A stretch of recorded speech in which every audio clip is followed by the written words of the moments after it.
On a cold February night, a mother and her daughter get ready to leave England quietly and seek refuge in France. The father and husband will not be embarking on the ferry.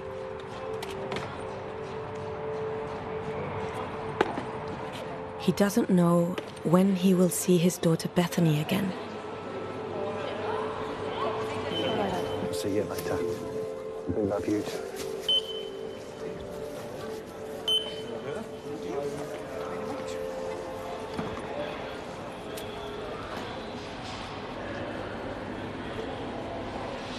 Jane is accompanying her daughter into her exile in France.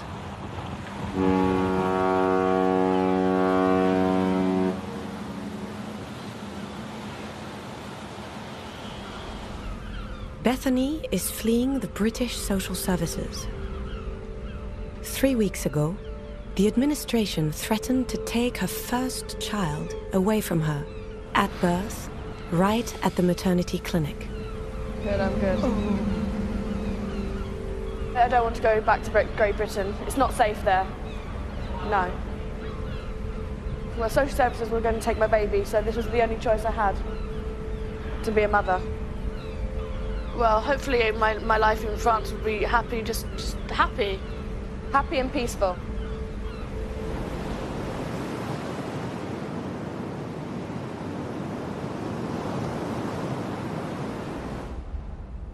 Go to sleep, baby. Go to sleep. Beating, heart's beating. Oh, just can't wait to get there now. Bethany is 8 months pregnant. Before she has even had her baby, social services have declared the 22-year-old single mother unfit to be a parent. They decide, that's it, we're taking your baby. They give you no explanation. They just come in and say, we're taking your baby, we're putting the baby into foster care because we've got issues of possible abuse, possible harm in the future. Bethany is the youngest of 3 siblings. The eldest, her sister Becky, committed suicide 6 years ago, leaving behind a newborn baby. Since the tragedy, social services have been going after all the women in the family. When the second sister, Jodie, gave birth, her first child was ripped from her at the maternity. When Bethany became pregnant, social services declared that she too posed a threat to her future baby. They want to take her baby away now because they say that she's an alcoholic. Because when her sister died, she drank. She was 16. She's now 22. So 6 years ago, she had a drink. They posted a letter through my door saying, this is your last chance before... My last chance? They didn't even give me a first warning or a second warning. They said, this is your last chance before we take your unborn baby at birth. And then they gave me 5 days to get a solicitor. In 5 days. What person can do that? So it was pretty much decided then. Like Bethany, hundreds of women have already fled the UK to avoid losing their children. Those who didn't take the social services threats seriously ended up losing them for good.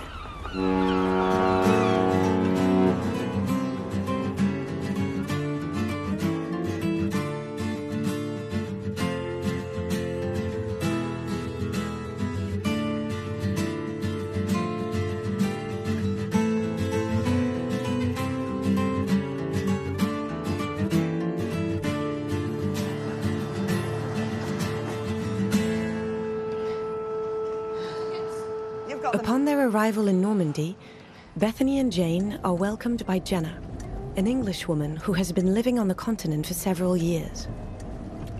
Jenna fled the UK after social services took this single mother's first 3 children away from her.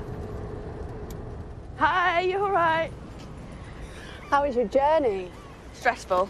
Hello. Hello, lovely to meet you. Nice to meet you too. Okay. Oh, thank you very much. Thank you. That's so nice of you. Thank you. This is the last bit of the hard bit, yes? Things get better from here. Jenna and Bethany met on Facebook a few weeks ago. Because you're busy. Jenna helps future mums who want to escape social services' arbitrary judgments.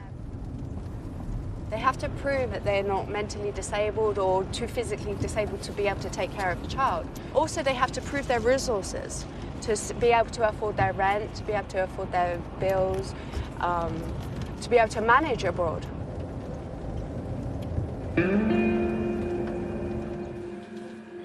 Thank you. Did you get the postman? Thank you very much. Yeah. Jenna sought refuge near the city of Nantes, where she started a new family with her new partner. Hello. In France, both of their children are safe from the British authorities. In the last 4 years, Jenna has already taken in over 40 families. Just to make sure you've got everything that you need, sweetheart. If you need to borrow anything, I can loan you anything that you need. And Thank you so much, Jenna. Thank you. You're a lifesaver. did you sleep okay? Like a baby. Slept like a log. There is one man that Jenna can count on to help all these women. The man who started this solidarity network. A former elected politician from Kent, Ian Josephs made his fortune on the French Riviera, where he has been living for the past 40 years. He has offered financial support to 100 or so future mums so they could leave the UK. I helped Gina escape to France. She was grateful and said, "Can I do anything?" I said, "Yes, you can help other mothers who escape."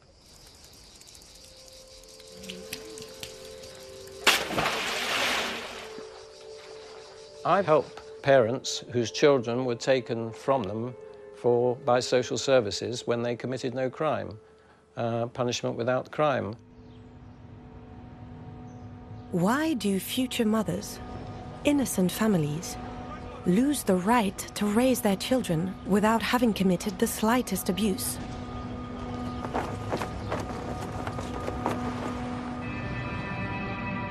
The answer can be found in a piece of legislation that has had outrageous consequences: the 1989 Children Act.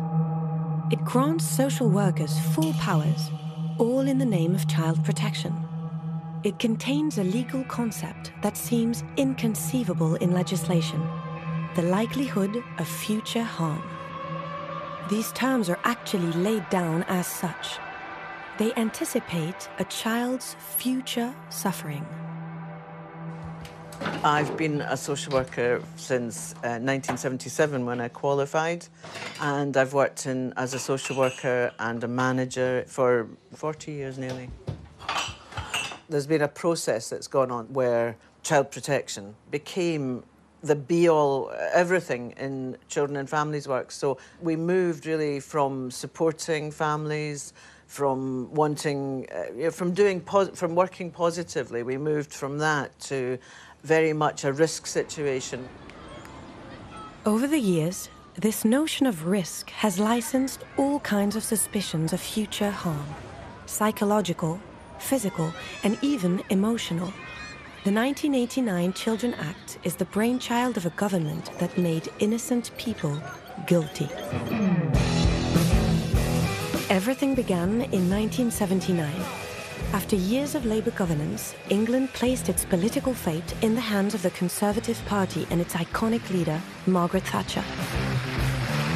Thatcher, who came from a middle-class background, wanted to impose her own personal success on the entire population, a path which left no room for the weak.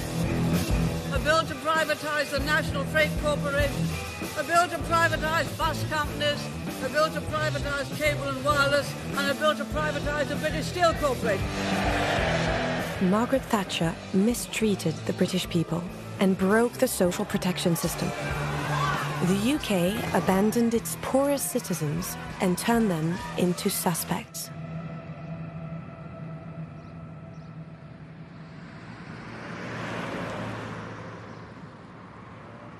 My name's Colin Racy. I'm 34 years old.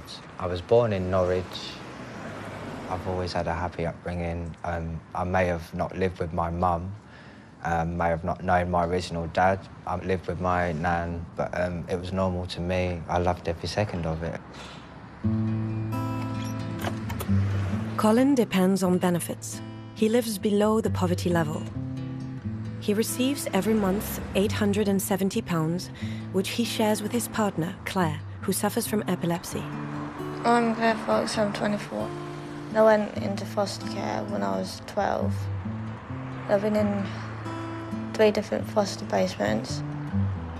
Then I moved into the hostel when I was 21. Well, the first meeting was we didn't know what to say to each other, and then from there it went talking and talking, and we ended up with each other. Yeah. This picture of their first child is already just a memory. A little girl who came into the world 5 months ago and whom social services took away from her parents 3 days after birth. Obviously, when we found out Claire was pregnant, it was 3 months into the pregnancy, so we got up to the doctors, got a finalised reading to make sure she was pregnant, and she was. During these routine checks, Cambridgeshire Social Services launched an investigation into their past, their lifestyle, and their income. And as provided by the Children Act, they evaluated the risk of future harm. Potential risk of physical harm, potential risk of emotional harm, potential risk of neglect. During the 5th month of pregnancy, Social Services concluded that Colin and Claire were seemingly unfit to be good parents. We was told then that we will lose our daughter as soon as she comes along. They see Claire as an easy target. Suspicion falls is on poorer parents, parents who have to turn to services or are brought to the attention of the authorities and for some reason, because of need, mainly because of need. But we now turn need into risk.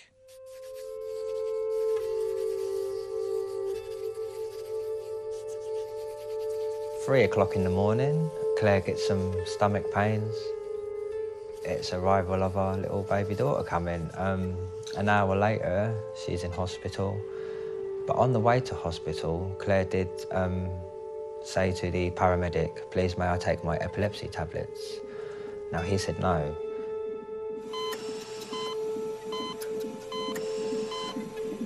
While giving birth, Claire suffered an epileptic fit that left her exhausted. She was incapable of caring for her baby, and this was enough to disqualify her entirely in the eyes of social services. 3 days after we've sort of settled in, bonding with her and that, I go to hospital, the solicitor turns up with some papers. It's an interim order, care order for our daughter.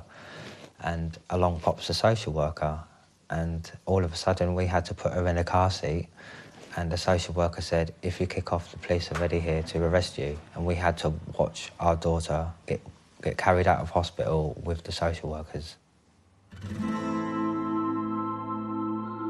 Quite often we hear this will tackle the cycle of poverty. These interventions which make sure that children are removed before harm is caused. What's actually happening is that the poor are being blamed for their own poverty. It's actually saying if only their parents were more enlightened, they would make different choices. These children would have different experiences, and they wouldn't be poor. Now, Colin and Claire are waiting to see whether or not the court will allow them to get their child back. In Great Britain, expecting parents are not the only ones threatened by the Children Act. Established families also get unjustly torn apart in a matter of days.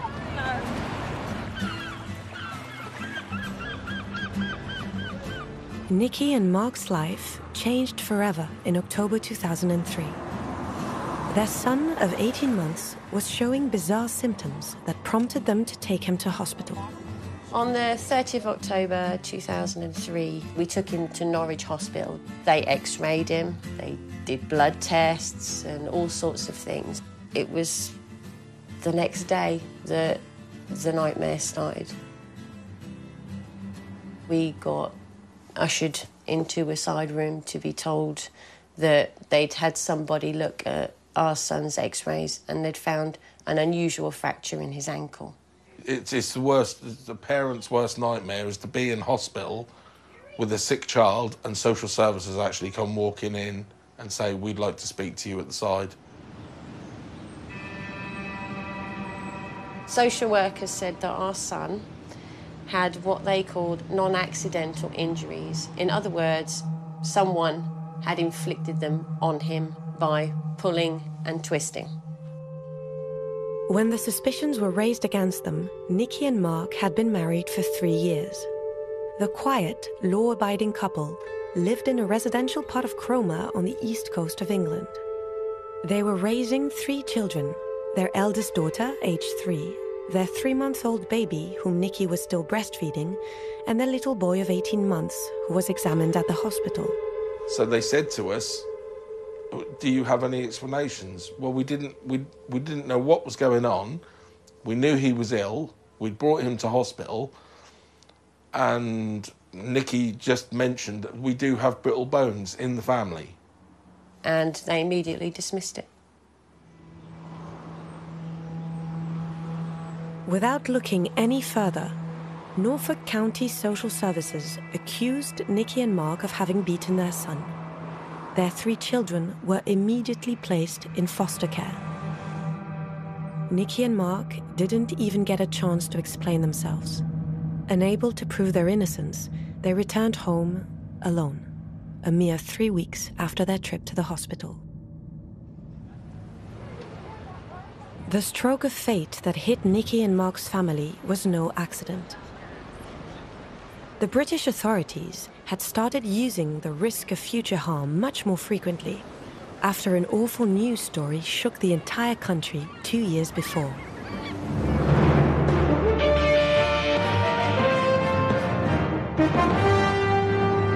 Good afternoon. After one of the worst cases of child cruelty to come before a British court, a couple from North London have both been convicted of murder.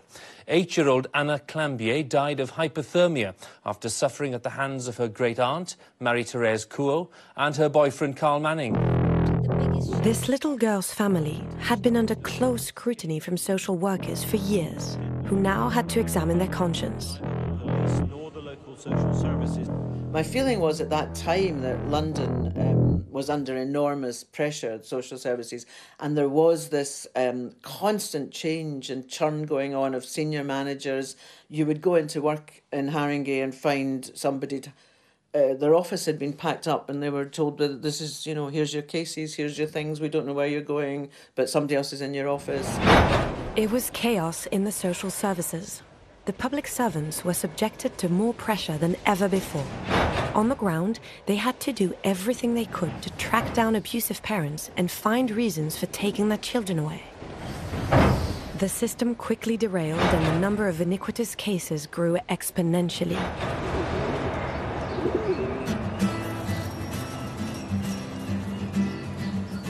It is in this context that Jackie and John lost their 2 boys over a mere bump on their baby's temple.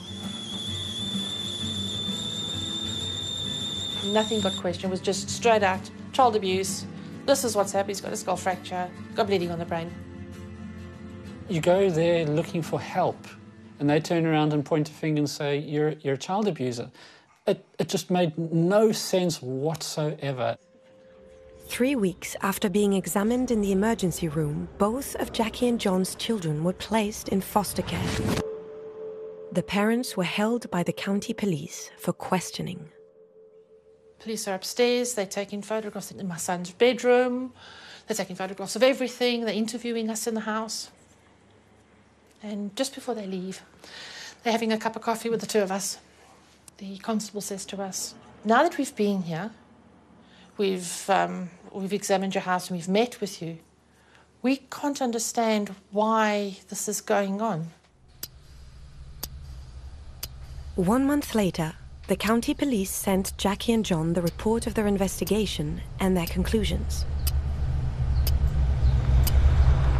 David Gale is a former policeman who supports them in their battle to clear their name.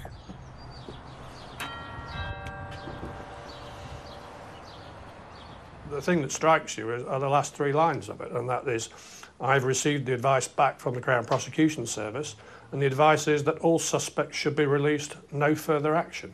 I mean, that's fairly unequivocal. Social services are more powerful than the police decision. If you have an expert witness or a social worker on the stand in the family court, they will trump police evidence every time. Where the police need evidence, social services mainly need results. Since the 1989 Children Act, evaluations for suspected abuse have increased by 302%, while proven cases of abuse have decreased by half.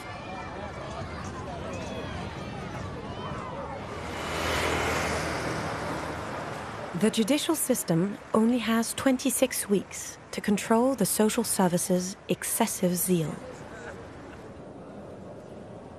Basically, these cases must be done in 26 weeks. And that is a very tight timetable. Before you get to consider adoption, you've got a preliminary decision to make. Should this child be taken into care? And the 26 weeks refers to the start of the proceedings by the public authority to take the child into care and the conclusion of that case.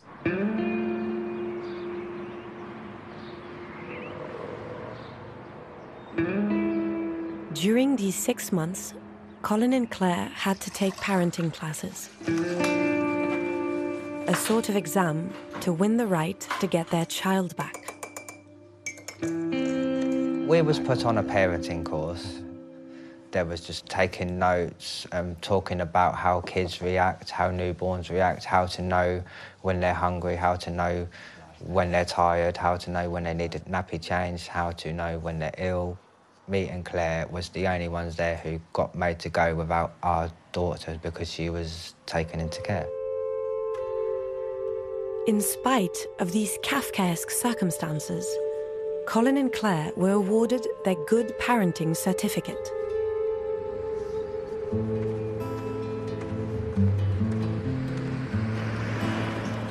We're going to Huntington to see our daughter. Hillrise Contact Centre. Stay there for 2 hours, hopefully have some fun with our daughter. Colin and Claire are still on trial. They have been making this trip 3 times a week for the past 6 months. They have 3 meetings a week at a family mediation centre, a neutral place where they attempt to make up for lost time with their daughter, under the supervision of a social worker. It is now late April, and they are meeting with their daughter for the last time before the court determines their fate.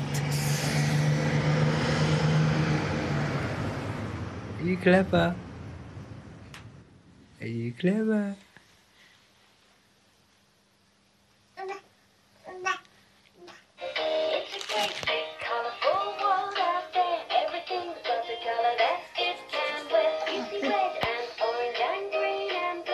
Yeah, I see you.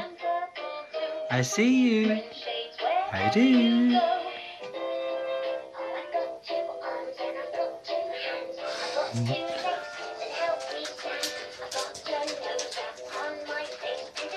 Hello.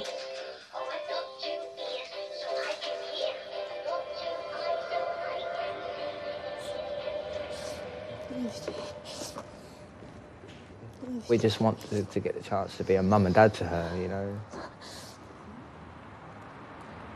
Even the criminal courts go proven until, you know, innocent until proven guilty. Well, we've been proven guilty when we haven't even had our child.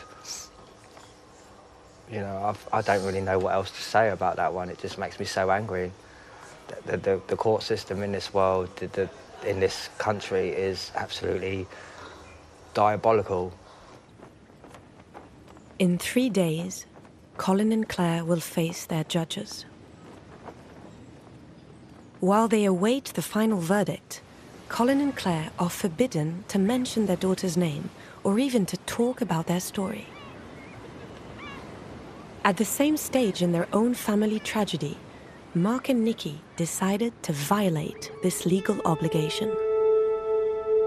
We weren't allowed to say anything to anybody. If anyone asked us where our children were, we had to lie. You know, they didn't even want us to tell our families what had happened with the children. I made upon myself that everybody was going to know everything about what was happening. And plus, we were being accused of something that we hadn't done. So why should I lie? Why should I have to lie to my family and friends when I'd done nothing wrong?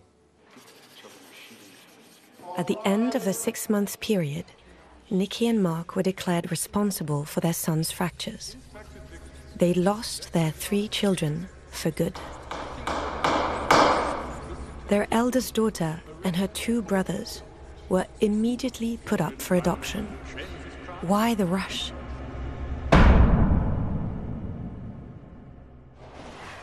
The reason behind it is shocking. In England, the government sets adoption quotas to the local authorities responsible for child protection. Targets for each county on the number of children to be adopted. An obligation to achieve certain predefined results. From the year 2000 onwards, all children's services authorities were told to increase adoption numbers wherever possible, do whatever they can. And there clearly are cases where social workers have fabricated evidence in order to get children adopted.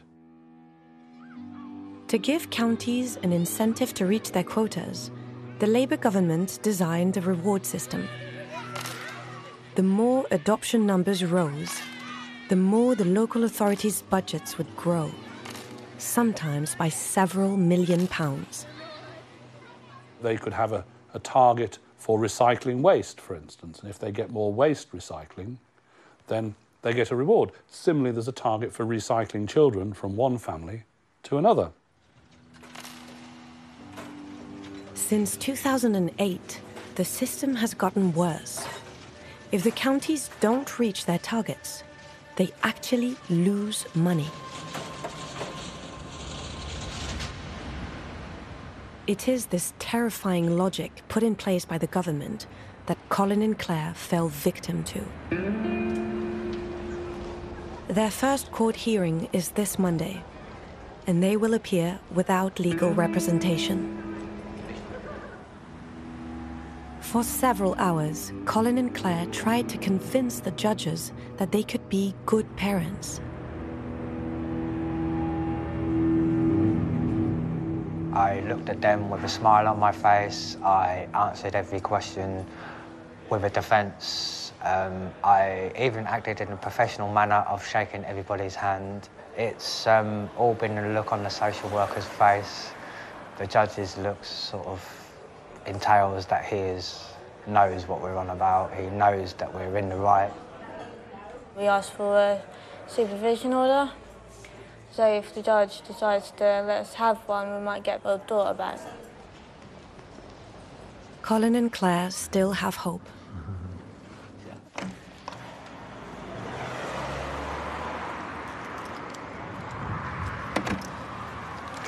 The next day, Colin and Claire are summoned for their last day of hearings.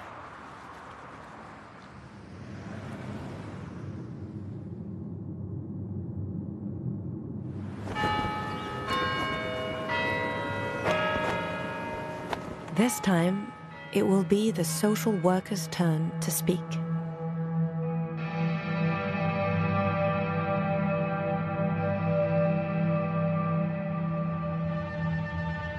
In the late afternoon, the verdict falls.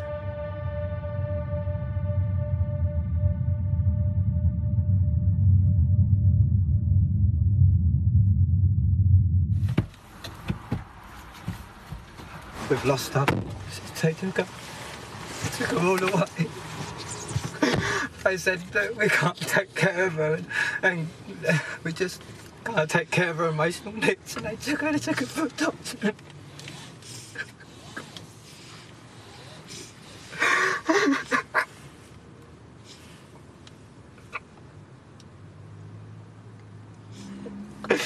They took our baby. They stole our baby for nothing.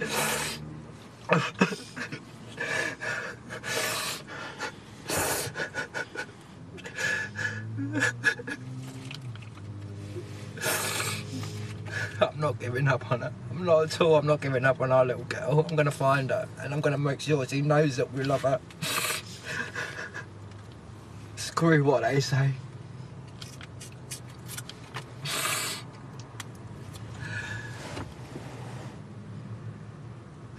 I'm going to find her. I'm going to find her through these adoption agencies, and as soon as she's old enough, I'm going to keep these reports and show her that we were there for her, and don't take notice of this, and try and get back in her life. Be there for her, no matter what, no matter if she's angry at us or what.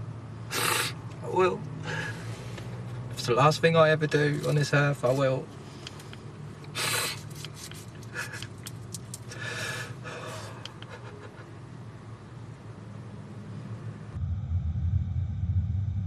Colin and Claire's baby is now going to feature in an advert to charm her future parents. In England, children who are up for adoption are exposed publicly and have their faces shown in catalogues and on websites. We have blotted them out. Lainey is 3 years old and I've looked after her for 13 months. Lainey is fun, loving. She just deserves to be in a happily settled home with a loving family.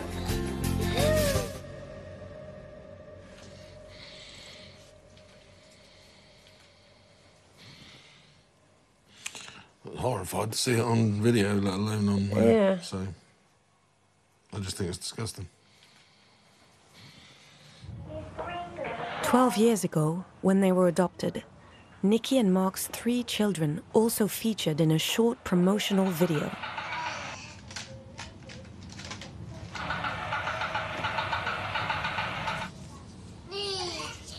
We were given a VHS tape that the social worker said that we might want as a memento. They'd used it to show to prospective adopters, to advertise them, to see if anyone would like to take them. You can imagine Tesco advertising their baked beans. Well, this was them advertising our children. In Cambridgeshire, Colin and Claire's baby was also displayed on the shelves of this strange supermarket. We pretended to be prospective parents at the agency that got her adopted. Yes, I know them. The social workers there use methods similar to those used in pet stores. So you can see, you know, he's an adorable little baby, but he's got muscular dystrophy, which is I understand. a degenerative. Not many people, again, would want that risk. Lots of groups of 3. They're probably happy, healthy children, but there's 3 of them. And people that would take 3 children are really hard to find. Those children will be on the internet as well. It's like shopping from a catalogue. You can't get away from it, you know, that is a bit what it's like. In just a few months, the agency found new parents for Colin and Claire's white and healthy baby.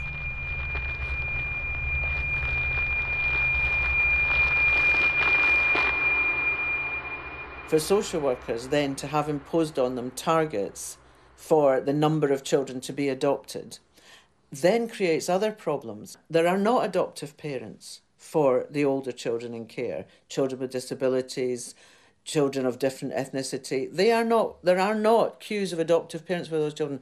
Where there are loads of adoptive parents, applicants are for babies, and for white babies, and for white babies with no disability.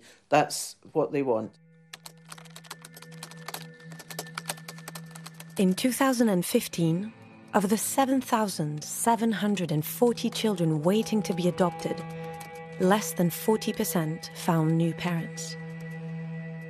Meanwhile, 70,000 children are still living with foster parents or in homes.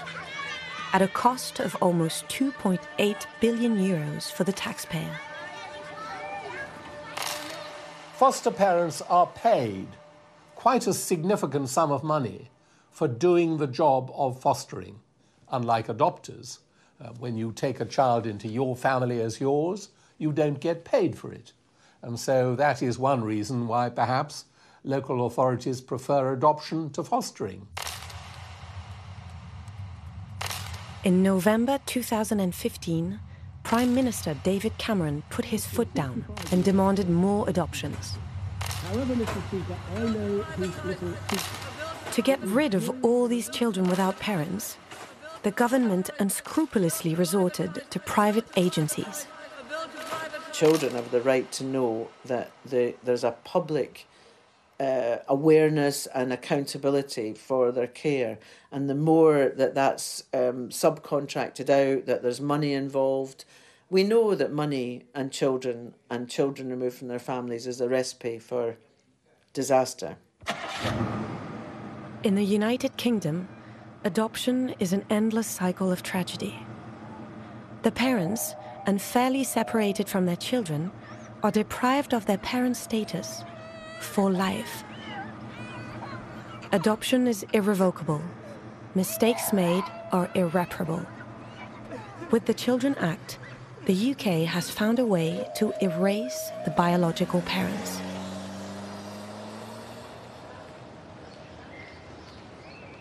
How can life go on with the memory of the children you have lost, whose names you are not allowed to say out loud, and whose faces you cannot show? Jackie and John are still clinging on to a glimmer of hope that they will see their two boys again one day, the ones they lost over a single bump on the head, to find them as adults and to teach them about their family history. We've started this book for the boys. The boys have each got one. It's a book of genealogy. This book is here for the boys to learn and understand where they come from, what the history is. And they'll only have one side of the story, the side that they were told by the adopter or social services, not the other side. Piece by piece, Jackie and John put together a new version of their story, which was fabricated by social services. After losing her two